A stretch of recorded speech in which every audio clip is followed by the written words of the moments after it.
Allah itu punya status bisa memaafkan, juga punya status bisa menyiksa. Terus orang-orang yang sok soleh dengan tanda kutip itu kadang-kadang inginnya Allah tuh nyiksa terus sama musuhnya. Kalau sama dia memaafkan terus. Terus corong Jawa kan aku mbahmu tapi kan gitu kira-kira. Kok enak gitu. Jadi ya sudah seperti itu.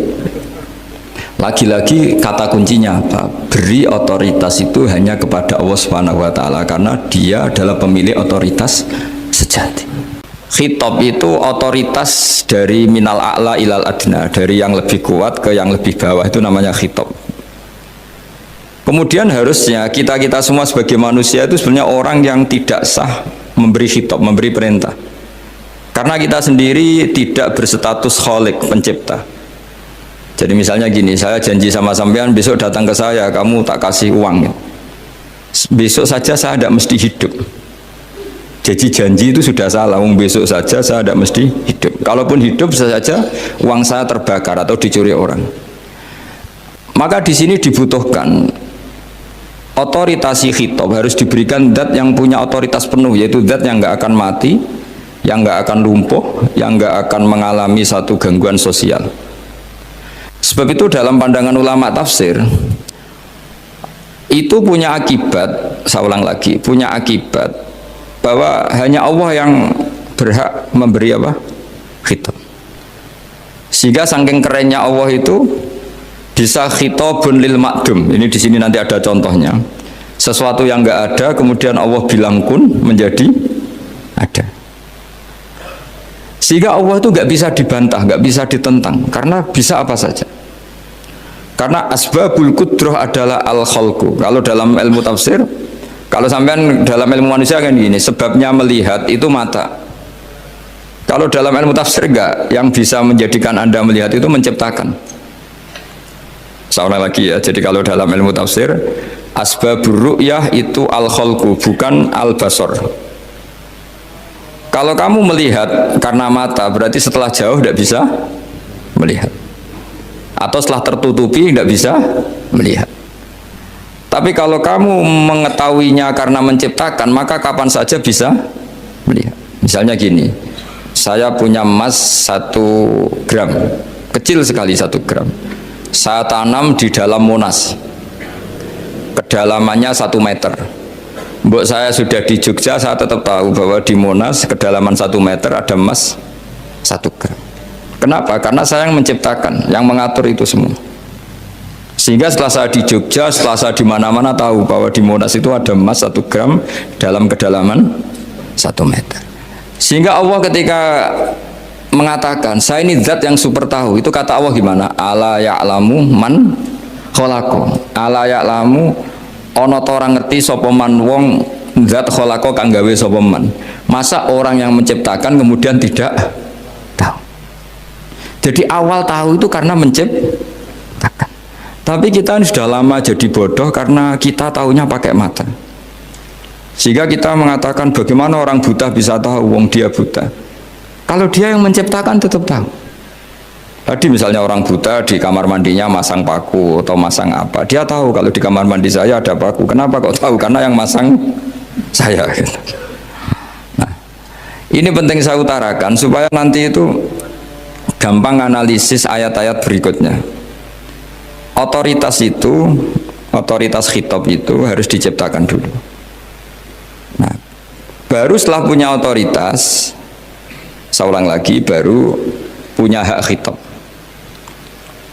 Nah sekarang enggak, para raja, para presiden, para dosen, para kiai itu sering melancarkan khitab, sementara dia tidak menguasai apa yang akan terjadi.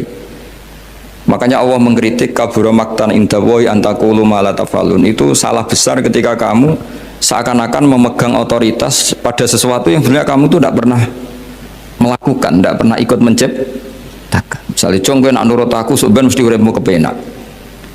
Otoritas itu dari siapa coba? Urip kepenak ya di luar wilayah kita, kehidupan besok juga di luar wilayah kita. Sampai kita kalau mau ke kuburan itu panduannya Nabi gimana kalau berdoa? Apa? Assalamualaikum daraqaumim mu'minin wa inna insyaallahu bikum lahikun. salam untuk kalian semua dan kita insya Allah suatu saat akan bertemu, insya Allah. Padahal mati itu adalah satu tapi kalau yang di kuburan itu orang mukmin, kita tidak ketemu lagi sama mereka jika kita mati kafir, karena nanti tempatnya beda, yang satu alamatnya surga, yang satu alamatnya neraka.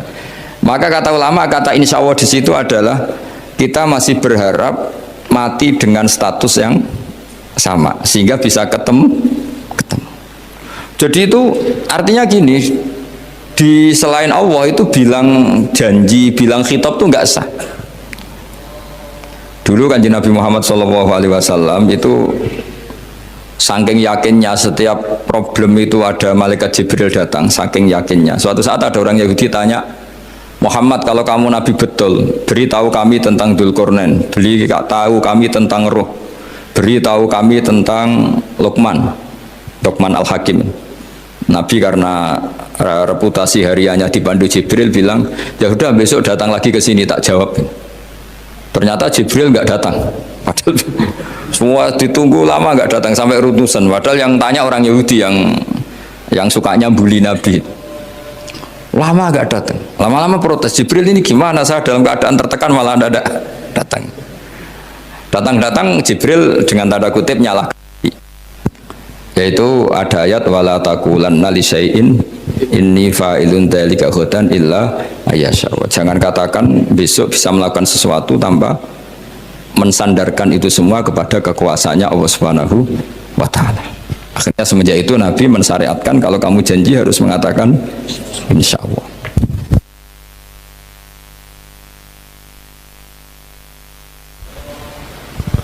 Ya, kenapa ini saya katakan penting? Karena nanti khitab di Quran itu supaya proporsional ya. Sekarang banyak orang memahami Quran tapi nggak mau mempelajari ilmunya apa? Quran. Termasuk ilmunya Quran tadi ya, ada 3 ingat ya. Khitabun lin nabi itu bisa saja khitabun li ummati. Yaitu dalam kasus-kasus yang Nabi tidak ngalami kasus itu tapi yang ngalami umatnya. Nah, kenapa khitabnya tetap kepada Nabi? Karena yang bisa komunikasi dengan Allah itu hanya Nabi. Makanya bisa dilihat di ya ayuhan nabiyyu itu mufrad mudzakkar. Nabi Muhammad itu satu orang yang berstatus lelaki. Kemudian idza talaqtum itu kalian semua. Harusnya kan kamu, karena dari satu orang ke satu orang. Tapi ini enggak. Wahai Nabi, jika kalian umatmu gitu. Jadi karena yang alami tolak itu umatnya. Terus kedua, khitabun lin nabi, dan yang dimaksud itu memang nabi, kayak sholat tahajud. Sholat tahajud itu sholat yang memang untuk nabi. Karena tahajud yang menjadikan punya hak syafaat itu hanya nabi. Sehingga ketika ulama, nabi itu wajib tahajud, tapi kalau umatnya hanya sunat tahajud. Jadi nabi itu termasuk ya kelebihannya sekaligus bebannya wajib apa? Tahajud. Tapi bagi umatnya sunat. Kenapa? Karena Nabi ingin sekali punya hak syafaat. Kemudian sama Allah diberi instruksi, diberi syarat wa minal laili fatahajjat bihi nafilatal lak asa ayyab'atsaka rabbuka maqama mahmuda. Muhammad, kalau malam kamu harus tahajud supaya kamu nanti diberi hak syafaat. Itu kalau umatnya tahajud nggak boleh sampai diteruskan ayat-ayat sa'ayat asuka, karena kamu tuh tidak punya hak syafaat. Disyafaati saja tidak mesti. tapi Nabi harus tahajud supaya punya hak apa? Dan perlu dicatat syafaat itu hadisnya sahih semua, di Bukhari ada, di Muslim ada. Cuma orang berlebihan cara menolak syafaat atau mengimani syafaat. Ada yang berlebihan ngimani sampai tidak pernah ngamal baik, mentang-mentang nanti dapat syafaatnya Kanjeng Nabi. Ada yang nggak percaya syafaat. Itu ya kebablasan juga, padahal itu ada di hadis sahih semua cerita syafaat.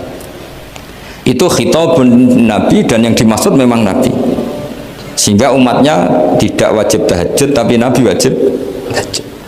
Terus ketiga, khitabun lin nabi sekaligus khitabun li ummati. Itu yang dimaksud di hadis Arba'in Nawawiyah, wa inna wa ta'ala amaral mursalin bima amaral bil mu'minin, atau dibalik amaral mu'minin bima amaral bil mursalin, dibolak-balik sama.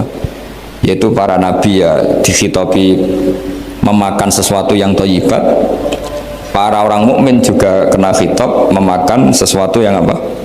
thayyibat. Ini sama. Jadi ya ini ada tiga berarti ya, khitabun lin nabi, tapi yang dimaksud umatnya.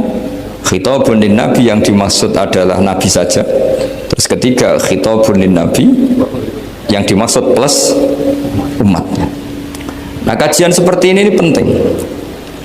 Karena kesalahan Khawarij itu satu kelompok ekstrim yang tidak mengikuti Sayyidina Ali, juga gak mengikuti Sayyidina Muawiyah, tidak mengikuti Ali, juga gak mengikuti Muawiyah, disebut Khawarij. Khawarij itu jamaknya Kharijah, dia keluar dari pikiran ala Sayyidina Ali, juga keluar pikiran dari Muawiyah. Di sini disebut dia khurut dari kata Khawarij, serba keluar, dia tidak mengikuti sana, tidak mengikuti sini, akhirnya disebut Khawarij. Nah, Khawarij itu orang yang berpikir sesuai kritik yang dilakukan Quran, tapi mereka lupa bahwa yang punya otoritas kritik itu Allah, karena yang kalau boleh sama-sama terganggu kerajaannya itu hanya Allah. Gini, saya beri contoh ya. Yang punya hak ketika sepeda motor saya kamu pakai, yang punya hak menentukan itu gasap apa pinjam itu saya apa orang lain? Saya. Ketika yang pakai gak pamit itu teman akrab saya atau anak saya atau orang yang saya ridhoi, itu namanya gasap apa pinjem gak pamit? Ya udah, ini harus jelas. Tadi pagi saya ngaji direktorat, saya bilang di fikih itu ada istilah ulima ridhohu, sesuatu tidak pamit formal tapi sudah diketahui ridhonya. Makanya di fikih ada bab namanya mu'atoh, tadi pagi saya terangkan ya. Di perdebatan fikih itu ada bab namanya apa? Mu'atoh dari kata ato yu'ati, mu'atotan, saling transaksi yang non verbal tapi maklum. Ya seperti kalau kamu marung itu contohnya, kalau kamu marung di kantin terus makan gedang goreng, itu nyuri apa beli? Coba jawab saja. Kalau dikatakan beli kamu belum bayar, kalau dikatakan nyuri terang-terangan. Coba kalau mbak-mbak milih mana, itu nyuri apa beli? Kalau beli belum bayar, kalau nyuri kok terang-terangan ya. Nggak nyuri apa beli?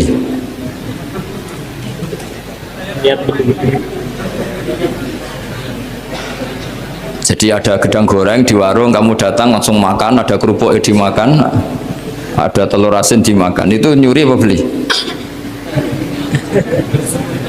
Nah, itu kalau orang fikih dibabkan kitabul bai'il mu'atoh, akad beli lewat jalur mu'atoh. Menurut Imam Abu Hanifah seperti itu dikatakan beliau pakai dalil al-adat muhakamah, bahwa adat itu berposisi seperti hukum, karena posisi di warung maka ngambil di situ dianggap memulai akad jual beli. Tapi karena ini sesuatu yang potensi masalah, Imam Syafi'i mengatakan itu enggak baik, enggak sah. Karena nanti kalau asumsi kamu gedang goreng itu 1.000, ternyata diregani 5.000 kan mangkel. Nah itu resikonya di situ, ya kan? Tapi kalau misalnya itu dikatakan, makanya Imam Syafi'i mengatakan itu profesional. Itu namanya ghormu. Ketika Anda bayar 5.000 itu namanya tebusan kesalahan. Jadi Imam Syafi'i melihat itu tidak jual beli, tapi tebusan kesalahan. Sehingga kalau saya jadi hakim, misalnya pembeli bilang asumsi saya 1.000 Gus, terus kata baik, kata penjual, enggak Gus itu tak jual 5.000, saya harus memenangkan baik. Memenangkan siapa? Penjual, karena penjual adalah pemilik gedang goreng itu, dan posisi yang makan adalah perusak barang orang lain. Gitu. Sehingga dimenangkan penjual, ya dimenangkan penjual. Kenapa dimenangkan? Karena cara berpikir fikih, karena dia yang punya otoritas itu, punya otoritas kepemilikan. Itu dalam fikih madzhab apa? Syafi'i. Nah, itu penting dalam analogi surga dan neraka. Orang Khawarij itu kalau ada orang dosa, itu dikatakan sudah tidak Islam lagi, dia sudah keluar dari Islam. Orang dosa itu wajib disiksa oleh Allah. Mereka bilangnya ya wajib. Dalam kelompok Islam itu ada kelompok namanya Khawarij, orang yang sangat ekstrim dalam berpikir. Dia mengkafirkan orang yang melakukan dosa apa? Besar, dihukumi kafir. Tapi pendapat ahli sunnah enggak, orang dosa besar ya dosa saja, tapi tidak usah dihukumi kafir. Kenapa? Cara berpikir ahli sunnah, surga neraka itu milik Allah. Kalau yang punya saja enggak apa-apa, ngapain ada yang ribet? Yang punya surga neraka itu Tuhan, dan Tuhan memanggil-manggil orang yang salah itu disuruh tobat, anibu ila rabbikum, wahai hambaku yang berlebihan, yang masih dosa, ayo kembali ke saya. Kapan saja kembali ke saya tak terima. Sehingga dalam mazhab ahli sunnah, otoritas khitab, otoritas kepemilikan yang berhak ya yang punya, orang lain itu nomor 2. Sehingga tadi kalau Anda bawa kayak motor saya dan Anda teman akrab saya, tidak pamit saya, kalau saya bilang itu nggak apa-apa ya nggak apa-apa, kalau saya bilang apa-apa ya apa, nggak penting orang lain. Sehingga ini wilayah yang agak sensitif, tapi ini ilmu, mau tidak mau kita harus dengar. Sehingga di fikih ada bab ulima ridho. Misalnya ada orang makan gedang goreng di warung terus ditangkap Pak polisi, wah ini pencurian, mesti bakulnya nggak terima, enggak ada pencurian, memang tak jual. Nah, yang kasus begini, ini yang kasus, ini mungkin kasusnya anak-anak yang masih kos atau masih mahasiswa. Warung kantin dijaga ibu-ibu, ada anak makan lahap, dikira belinya cash, setelah dimakan ternyata akadnya utang. Nah, itu pertanyaannya itu halal apa enggak? Karena asumsi baiknya monggo-monggo, karena apa sudah mengkhayal nanti ada sekian uang cash didapatkan, ternyata nyatet atau hutang. Nah kalau ngomong di depan, Bu saya mau makan di sini hutang, kira-kira enggak boleh. Wah itu ada sekian PR, makanya saya sering muji orang-orang yang enggak alim. Enak-enaknya orang tuh orang enggak alim karena enggak kesulitan seperti ini. Kita sebagai peneliti fikih itu sering kesulitan. Nah sama Anda misalnya naik Grab atau naik taksi atau apa, ketika Anda naik itu posisinya enggak sap apa pinjem, dikatakan akad sewa belum bayar, dikatakan pinjem nanti harus bayar.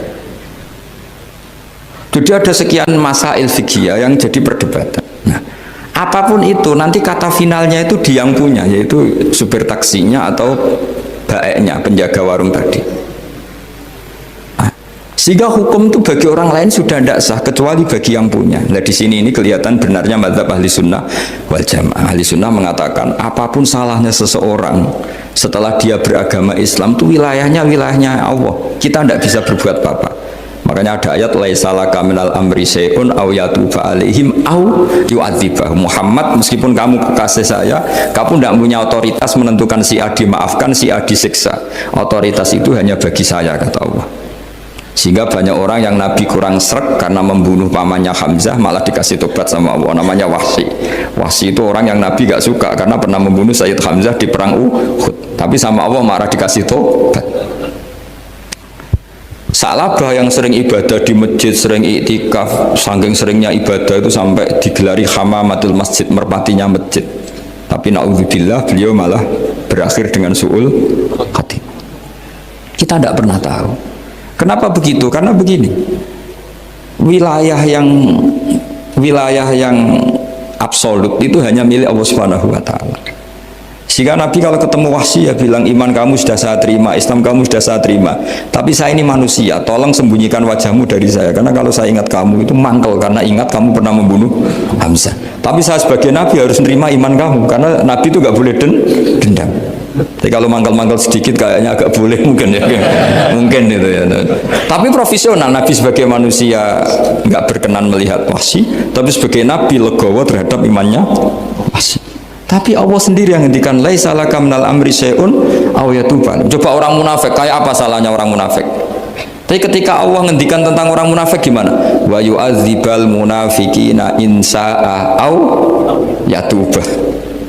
Allah bisa saja menyiksa orang munafik insya Allah kalau berkehendak ya tuba, atau Allah mengasih tobat. Nah karena pendapat ahli sunnah itu lebih valid sesuai ayat-ayat Quran, maka yang diikuti mayoritas di dunia adalah mazhab ahli sunnah wal jamaah. Dan itu dimulai cara berpikir yang sederhana, yang berhak menentukan khitab ya yang punya, titik itu saja. Yang berhak menentukan khitab ya yang, lah tentu yang punya alam raya ini hanya Allah Subhanahu wa ta'ala. Makanya Allah mensifati dirinya Malik Yaumiddin. Kita tidak bisa. Makanya bahaya ya, pikiran-pikiran kayak Khawarij itu bahaya. Sampai nggak usah tanya saya. Lalu Khawarij kalau di era modern siapa Gus? Anda provokator kalau tanya gitu. Ya itu tidak boleh provokator. Pokoknya pikiran itu salah karena membatasi otoritas Allah Subhanahu wa Ta'ala. Allah itu paling tersinggung kalau sifatnya dipakai, dicatut. Di Sahih Muslim itu ada riwayat, di hadis Muslim termasuk hadis Sahih itu Bukhari dan Muslim, itu ada seorang soleh sujud. Pas sujud dia diinjak orang preman, kira-kira seperti itu kalau sama diinjak. Terus si yang sujud tadi bilang gini, wallahi, ada kata wallahi, wallahi la yaghfiru wallahu laka, demi Allah, Allah tidak akan maafkan kamu. Saat itu juga Allah ngasih wahyu kepada Nabi di zaman itu, bilang ke yang sujud, pahala sujud tak cabut, dia tidak punya pahala, dan yang menginjak dosanya tak ampuni. Terus Nabinya tanya, kenapa ya Allah? Saya tersinggung, kata Allah, hanya disetatuskan nggak bisa memaafkan. Padahal wa anal ghafir wa anal akhid bizunub, saya adalah zat yang bisa maafkan, bisa nyiksa. Kenapa status saya tinggal satu? Allah kan bisa kan, walillahi mulkus samawati wal ardh yaghfiru liman yasha wa yu'adzibu man yasha. Tapi si yang sujud tadi menstatuskan Allah hanya satu, yaitu yu'adzib, menyik. Itu kata Allah, kok enak, saya ini Tuhan, bisa menyiksa, bisa mengampuni, kenapa status saya jadi satu? Kamu kan mesti gak terima. Status kamu dihilangkan satu, terima gak? Gak terima. Sebagai suami kamu tetap punya dua status, bisa meneruskan nikah, bisa menceraikan. Coba status kamu tak ambil satu, nggak boleh menceraikan. Istri kamu gendut, walek, cerewet. Wah, posingnya bukan main itu. Sama mbak-mbak juga sama. Sebagai istri harus nurut sama suami gini-gini, tapi juga punya hak rafa, hak mengajukan gugatan cerai jika suaminya tidak jelas. Mau nggak dicabut status hak rafa? Nggak mau. Kalau punya suami walek, jelek, senang goda perempuan lain, itu kan. Nah, Allah itu punya status bisa memaafkan, juga punya status bisa menyiksa. Terus orang-orang yang sok soleh dengan tanda kutip itu kadang-kadang inginnya Allah tuh nyiksa terus sama musuhnya. Kalau sama dia memaafkan terus. Terus corong Jawa kan, aku mbahmu tapi kan gitu kira-kira. Kok enak gitu. Jadi ya sudah seperti itu. Lagi-lagi kata kuncinya apa? Beri otoritas itu hanya kepada Allah Subhanahu wa Ta'ala, karena dia adalah pemilik otoritas sejati. Sehingga zaman Nabi siapa saja itu ya mungkin orang kayak apa dulu, Khalid bin Walid, perang Uhud kalah, itu panglimanya orang kafir zaman itu siapa? Khalid bin Walid. Dan dia melakukan pembunuhan masif zaman itu, tapi dia dikasih tobat, namanya Khalid bin Walid. Tapi Sa'labah yang tukang di masjid kadang berakhir seperti itu. Ya sudah, akhirnya kita mau tidak mau ya sudah introspeksi.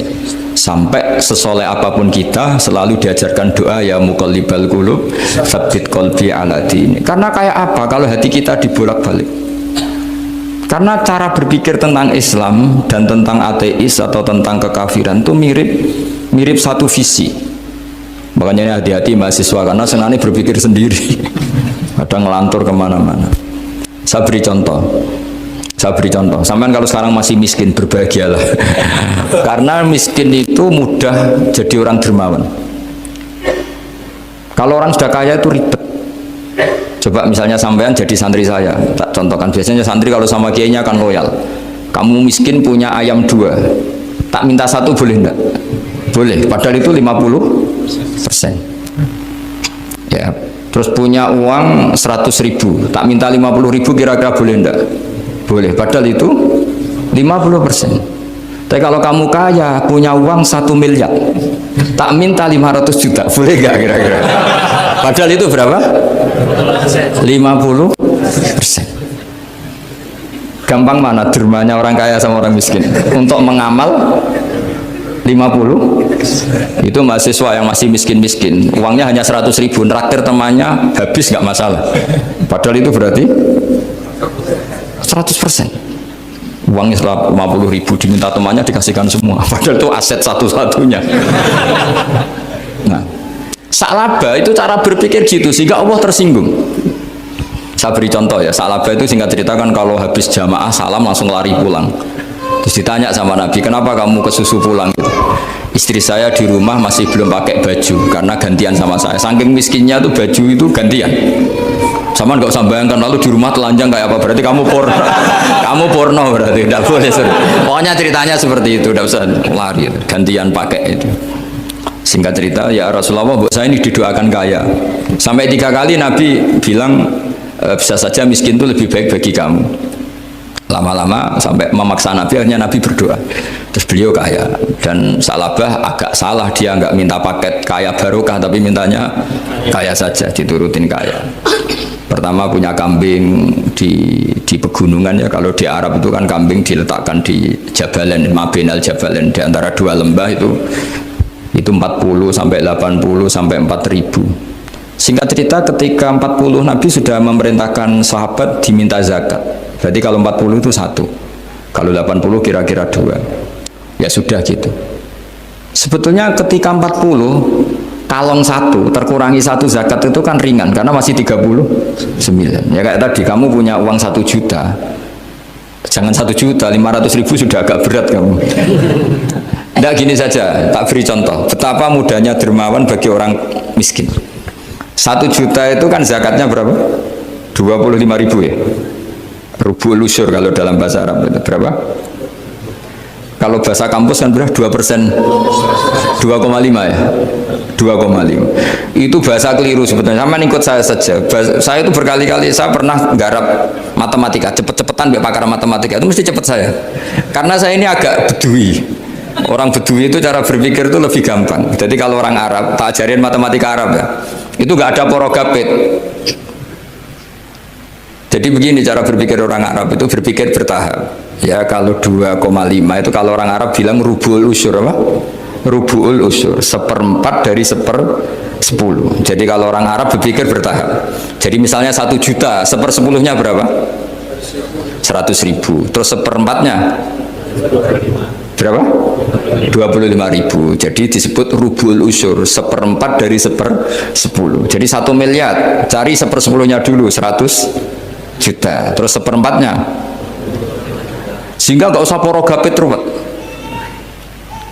Jadi orang Arab kalau bilang 1/10 sama 1/20 itu tidak bisa, karena nanti tidak ada porogapit. Orang Arab bilang al usyur atau nisful usyur. Misalnya zakatnya apa itu zuru, berarti 100, 1/10-nya berapa? 10.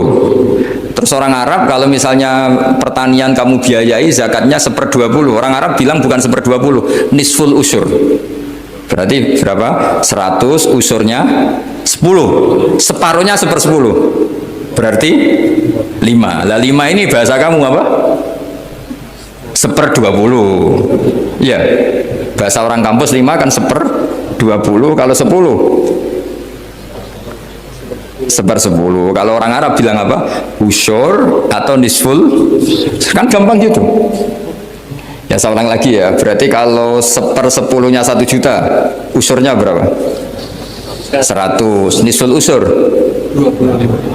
50. Ya, gampang mana matematika Arab sama matematika ini sama? Daripada sama dia porogaf betul pusing saya lihat itu. Ya sudah gitu aja, pokoknya diusurkan semua. Orang Arab kalau bilang tuh diusurkan semua, berarti 1 juta. Misalnya zakat mal kan 2,5, berarti 1 juta. Usur dulu, berarti 100.000. Lah zakatnya itu rubul usur, 1/4 dari 1/10. Ya di 1/10 dulu, berarti 100. Habis itu rubul usur, 1/4 dari 1/10, berarti ya, jadi gampang saja, 1 juta tulis saja langsung 100.000 usur, terus 1/4-nya 25. Gampang mana? Gampang lagi pakai kalkulator. Nah sekarang begini, kira-kira kalau kamu punya uang 1 juta diminta zakat 25.000, enteng nggak? Enteng. Biasa kan kita punya uang 1 juta naktir teman sampai habis 100.000, 200, enteng. Tapi kalau sudah 10 juta 10 juta berarti rubul usurnya berapa? 250. Kalau 1 miliar 25 juta. Wah itu sudah pikiran kamu kan bikin toko baru, bikin konter baru. Nah kalau 100 miliar berapa? 200. Nah sak labah ini ketika dimintai zakat ketika 40 enggak, masih kambing 40 enggak mau, 80 enggak mau, sampai hampir 4000. Kalau 4000 misalnya digawe rata-rata 51 aja, digawe bulat ya, berapa sebenarnya? Per 1000 kan 20 ya kan? Per 1000 kambing kalau dipakai 50 saja, per 1000 kambing berapa? 20 kan? 20 kalau 4000 80. Kira-kira itu misalnya dipakai 50, apalagi itu 40 lebih banyak lagi. Akhirnya ngomentari sahabat yang disuruh Nabi ngambil zakat, wah ini tidak zakat, pemerasan. Karena jumlahnya sudah signifikan. Maka kalau kamu ingin dermawan sekarang, itu bisa dermawan 50%. Itu punya 2 ayam kurus lagi. Diminta masjid untuk syukuran, mas bawa aja. Punya kambing kurus 2. Nah, kamu hanya itu, ada panitia masjid minta sumbangan, kasih aja 1, sudah ngamal 50%. Tapi kalau punya sapi limusin 2 yang per 1 harganya 70 juta, kalau diminta 1 kan nilainya tetap 50%. Gampang mana orang miskin sama orang kaya ngamal? Orang miskin. Terus kedua hebatnya orang miskin itu kalau ngamal itu dramatis. Betul itu. Jadi makanya kenapa Nabi suka orang miskin. Loh, saya pernah ditanya, saya ini punya teman yang kaya raya, dia biasa ngamal 1 miliar 2 miliar. Dia nggak terima sama fatwa saya, Gus kenapa Anda masih muji orang miskin? Ngamalnya tuh banyak saya sekali ngamal bisa 1,5 miliar. Tapi kata saya, ngamal kamu itu tidak dramatis, nggak seru kata saya. Terus dia tanya, kok bisa Gus? Dia orang kaya, paling ngamal 1 miliar untuk bangun masjid, 1 miliar, 1,5 miliar bangun pondok, 1,5 miliar. Tapi kalau orang miskin, misalnya tukang beca, orang miskin kan pasti kawannya orang miskin. Kan nggak mungkin orang miskin utang Abu Rizal Bakri, utang Yusuf Kala, kan nggak mungkin. Kenal saja enggak. Orang miskin kan utangnya sesama orang miskin. Itu pasti itu kan hukum sosial itu. Nah ternyata itu apa? Hari itu anaknya enggak makan, hari itu istrinya mau kelahiran. Utang sesama miskin, diutangi 50.000. Tapi uang ini dramatis, kalau hari itu nggak makan mati. Artinya apa? Ada orang ngamal 1 miliar untuk bangunan, kadang aksesoris, yang satu ngutangi 50.000 tapi taruhannya nyawa. Nah sekarang menyelamatkan nyawa sama bangunan keren mana? Maka berbahagialah orang miskin, karena komunitas mereka ini utang piutang urusan apa? Nyawa. Jadi ini lebih dramatis ya, lebih dramatis, lebih keren. Makanya utang piutang orang miskin itu paling diabadikan Quran karena lebih keren, lebih keren. Karena nyawa apa? Loh, saya ini kan termasuk kecil sudah kiai agak keren, sudah kiai agak mapan. Itu kalau orang-orang kaya nawarin saya paling Gus nggak ganti mobil, nggak ganti aksesoris mobil itu nggak keren. Al-Nadikan tetap ngamal pun nggak keren. Tapi kalau orang miskin, saya sering kan dengar cerita mereka orang itu ngeri. Kayak cerita yang diabadikan Quran itu, wa yu'thiruna ala anfusihim walau kana bihim khassasah. Itu Nabi mengumumkan saya punya tamu tapi hari ini saya tidak bisa hormat tamu. Ada sahabat yang usul saya, ya Rasulullah, perlu dicatat dulu di Arab tuh nggak ada warung, nggak ada GoFood, nggak bisa kamu pesen online terus, wah nih nanti delivery gitu nggak bisa. Nah terus akhirnya datang ke rumahnya, datang istri saya ada makanan, ada hanya untuk jatahnya bayi. Terus ya sudah, bayinya kamu tidurkan supaya jatah itu dimakan tamunya Rasulullah. Tapi kan jatahnya orang satu, tamunya kan malu kalau nggak ada yang nemanin. Terus ya sudah, lampunya dimatiin, pura-pura kamu nemanin. Bos yang satu ya ada piring sama sendok, pura-pura nemanin, yang satu makan betul. Itu diabadikan Quran. Karena apa? Dramatis gitu. Sehingga pagi-pagi dia datang ke Nabi, kamu punya amal apa? Sehingga tadi malam ada ayat wa yu'thiruna ala anfusihim walau kana bihim khassasah. Mereka mengalahkan kepentingan dirinya sendiri meskipun punya kepentingan sendiri demi tamu tadi. Terus cerita dia, kita tamu tadi malam ya Rasulullah, yang saya sanggup menghormat, sebenarnya saya tidak punya apa-apa, hanya jatah bayi. Itu aja dramatis, bayinya ditidurin dulu, tapi tidak disuntik ganja, tidak ditidurin. Ditidurin biasa nanti kan, ditidurin biasa. Terus suami saya pura-pura nemani, lampu dimatikan. Nah, mungkin tamunya saking laparnya, gak penting mikir itu, yang penting makan aja. Jadi maka sebetulnya orang-orang miskin itu tidak usah hiru, wah itu orang kaya bisa ngamal masjid 1 miliar, 2 miliar. Tetap ngamalnya ini sesuatu yang tidak mendesak. Tapi sesama orang miskin, kalau temannya minta tolong itu mesti dramatis. Istri mau kelahiran, kematian, kelaparan. Pokoknya yang diselamatkan itu seru semua. Artinya gini ya, kalau miskin ya nikmati saja, itu ada peluang untuk menyalip pahalanya orang-orang. Tapi yang kaya ya tetap kaya. Kalau semuanya miskin, nanti yang miskin kerja di mana kalau semuanya miskin?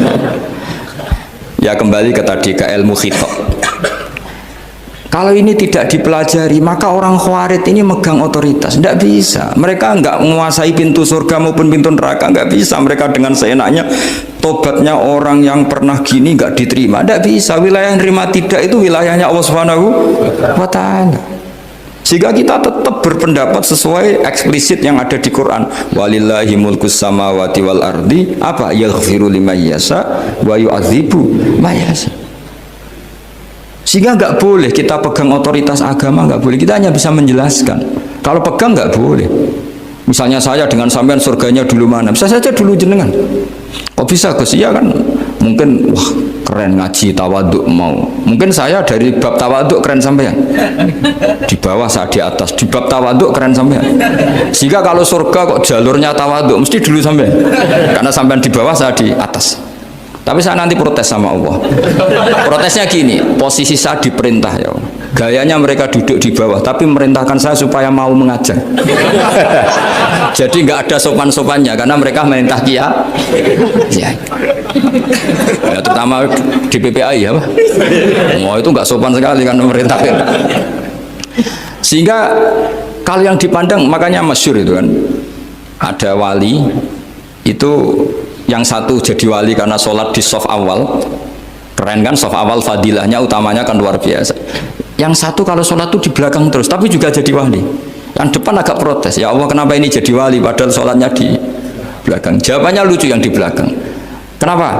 Saya itu malu. Saya ini masih banyak dosa, banyak salah kok di depan. Kok kayak suci sendirian. Jadi kalau kamu sowan sama raja atau sama kiai, yang paling depan itu kan yang kepedean. Dia milih yang belakang jadi sopan aja, nggak terlalu dekat gitu. Orang itu tidak pernah tahu. Kadang-kadang Allah itu kita tidak pernah tahu. Andai kan boleh dibahasakan, kita tidak pernah tahu cara berpikir Tuhan. Jadi Allah itu zat yang mau, ya itu tadi otoritasnya penuh. Makanya saya pernah cerita di mana-mana, di kitab-kitab yang saya baca itu ada 2 orang yang ahli neraka, sudah di neraka. Ini sekaligus ijazah, saya ulang lagi sekaligus ijazah, bisa dipraktekkan nanti itu. Setelah itu 2 orang ini dipanggil ke surga sama Allah. Allah itu tanyanya ya aneh, enak di neraka? Ya udah enak di neraka. Ya gak enak di neraka, kok ditanya enak enggak ya gak enak. Ya sudah kembali lagi ke neraka. Lari kencang-kencang, lari menuju neraka. Lari. Sama Allah dipanggil lagi, loh kenapa kamu semangat? Ya Allah, saya ini kapok, saya ini trauma. Dulu ketika engkau perintah, saya ini lelet sekali. Disuruh sholat lelet, disuruh zakat lelet. Maka ini dengan perintah saya semangat supaya nggak ngulang kesalahan yang sama. Akhirnya sama dipanggil, ya sudah di surga aja, di surga. Karena semangat lari menuju neraka. Maka ini ijazah nanti kalau di mahsyar ya, kamu dipanggil, ayo masuk neraka, harus apa? Semangat. Harus semangat. Oke Gusti, semangat. Lah repotnya kalau nggak dipanggil lagi. Akhirnya barokahnya semangat itu dia di surga. Kita tidak pernah tahu cara berpikir Tuhan, nanti kan boleh dibahasakan seperti itu. Yang satu, ayo kembali lagi ke neraka. Tolah itu, jalan noleh lagi. Sampai itu nggak semangat noleh lagi. Terus ditanya sama, kenapa kamu tolah gitu? Saya tidak pernah ngira ya Allah, ketika engkau panggil di surga, kemudian engkau kembalikan lagi ke neraka. Ya sudah, kamu di surga saja. Barokahnya husnudzon.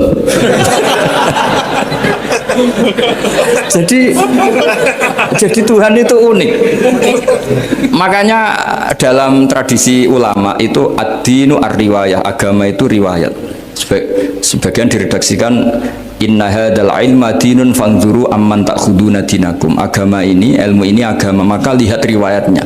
Karena kita tidak pernah tahu cara berpikir Tuhan. Kita harus mengikuti riwayat yang diutarakan Rasulullah SAW. Karena kita tidak pernah tahu. Kayak tadi ada orang diinjek, kita mesti kan terprovokasi ingin bela yang sujud menyalahkan yang injek. Tapi ketika yang sujud mencatut nama Tuhan, Allah tidak akan memaafkan kamu. Itu Tuhan tersinggung karena sifatnya direduksi satu, diambil satu, disembunyikan satu. Loh, ada kan dia begini mungkin malah Allah maklumi. Saya tidak akan maafkan kamu. Enggak apa-apa Allah, kan saya. Kan tidak mencatut namanya Allah. Selama hidup saya tidak akan maafkan kamu. Allah nggak akan tersinggung. Karena dia sebagai manusia tentu punya dendam, punya rasa mangkel, punya emosi. Tapi kalau ketika bilang Allah tidak akan maafkan kamu, berarti dia mencatut statusnya Allah. Dan Allah disifatkan hanya satu dari sifatnya Allah, yaitu hanya sifat menyiksa. Padahal Allah punya sifat memaafkan. Ini hati-hati bagi orang-orang soleh, orang-orang yang terlalu berpikir keras dalam Islam, nggak boleh seperti itu. Masyhur itu kan, ada satu perkampungan yang sering secara masif terstruktural mau menghabisi Nabi, yaitu namanya kampung Usoyyah, Ro'lan sama Zakwan. 3 kampung ini sering koalisi mau menghabisi Nabi. Sampai Nabi sering kunut nazilah, Allahumma an Ro'lan wa Zakwan wa Usoyyat asad Allah wa Rasulullah. Sering dipasutkan gitu. Tapi Allah malah nurunkan wahyu, Muhammad, kamu tidak boleh intervensi saya seperti itu. Bisa saja mereka dapat hidayah.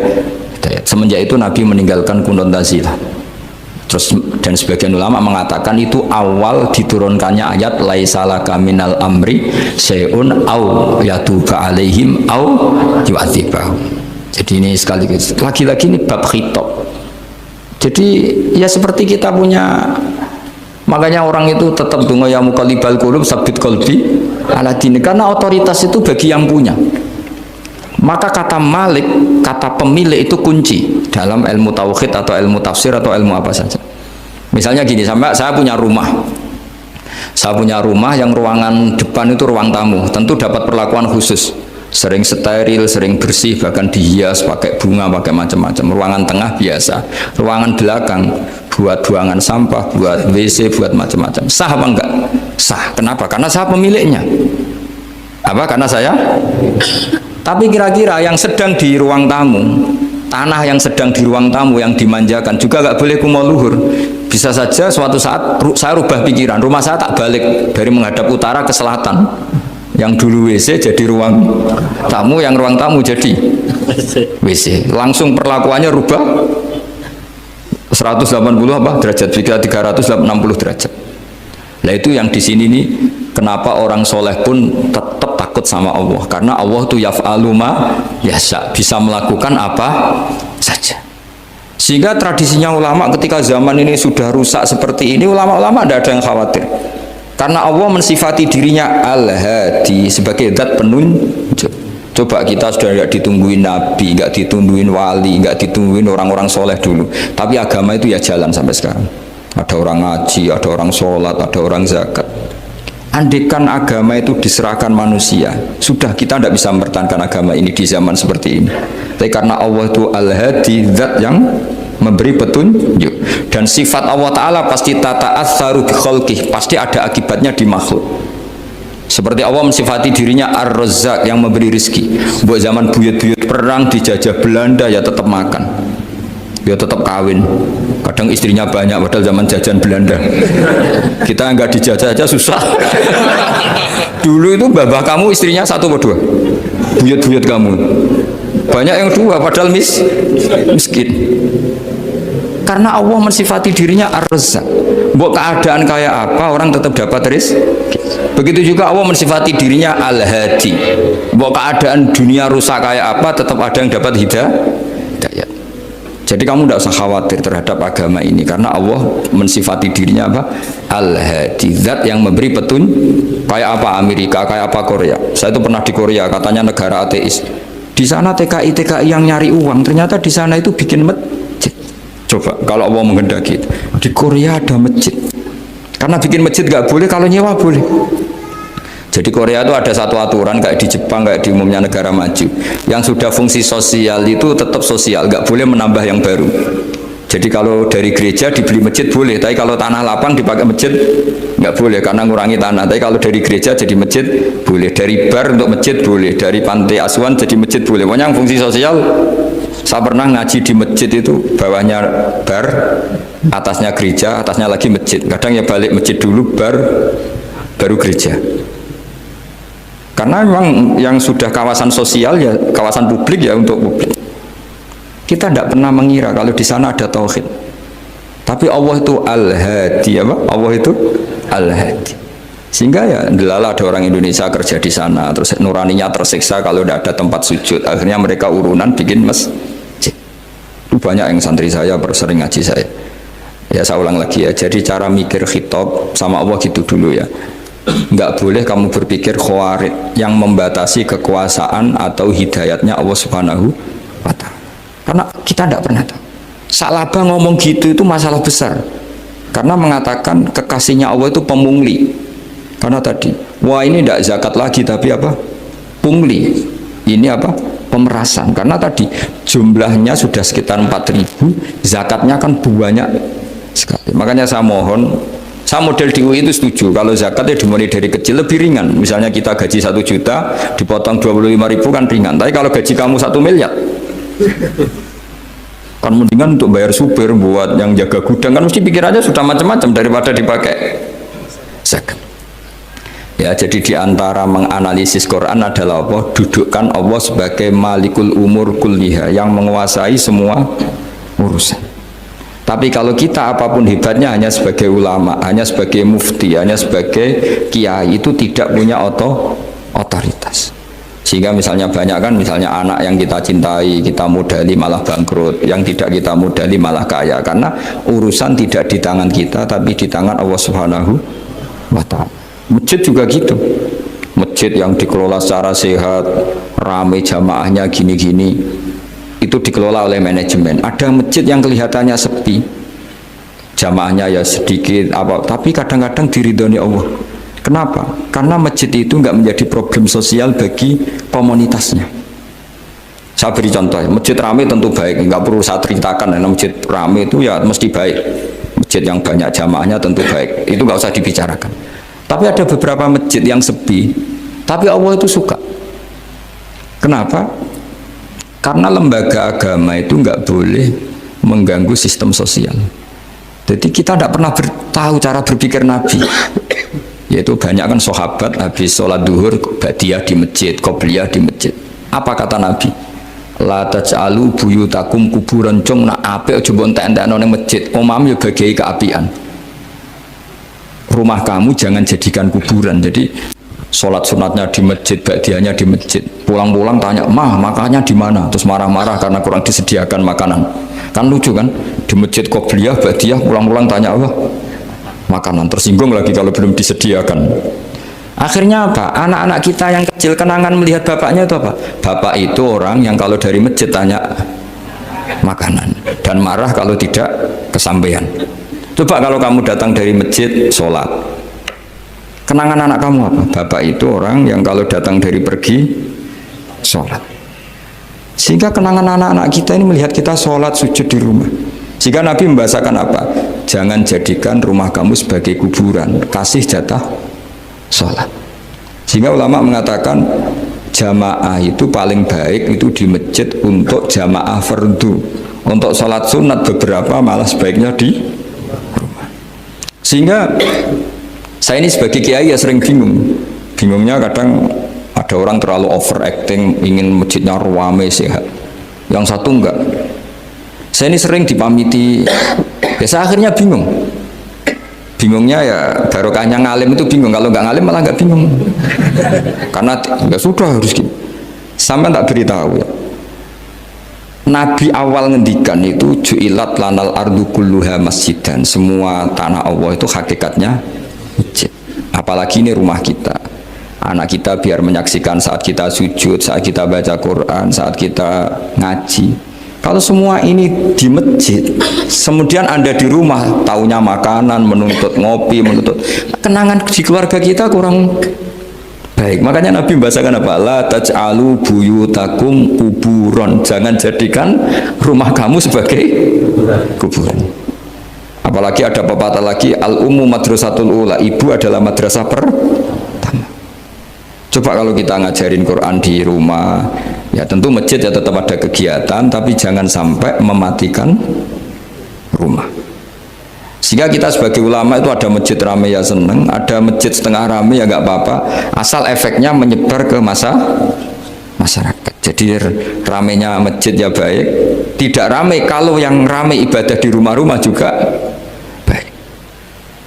Maka dulu zaman Nabi Musa malah istilahnya waj'alu buyutakum qiblatan wa aqimus sholat. Jadikan rumah kamu sebagai kiblat, sebagai tempat ibadah. Coba kenangannya Nabi kalau sholat malam itu di rumah apa di masjid? Di rumah, sehingga Aisyah punya kenangan sampai hatta waromat qodamau, sehingga kakinya Nabi bengkak. Dan Nabi alami saja. Kamu kira Nabi sholat punya kayak anak-anak sekarang kan yang ada ruang sholat, ternyata hanya dipasang sajadah sama tasbih, nggak pernah dipakai. Kalau Nabi enggak, yang dipakai Sayyidah Aisyah itu ya tempat sholat. Sehingga kata Aisyah, Nabi itu sholat di tempat tidur saya. Kalau Nabi sedang berdiri, kakiku tak selonjorkan. Kalau Nabi sujud, kakiku tak ingkretkan. Ya di tempat Sayyidah Aisyah tidur itu Nabi sholat. Pas berdiri kan berdirinya Nabi lama, Aisyah selonjor. Pas Nabi mau sujud, kakinya diingkretkan. Segampang itu Nabi. Akhirnya apa? Kenangannya Aisyah sebagai istri itu doa-doa tahajud, doa-doa. Coba kalau Nabi tahajudnya di masjid, Sayyidah Aisyah tidak punya kenangan doa-doa apa? Tahajud. Sehingga kita harus ngikuti ngaji.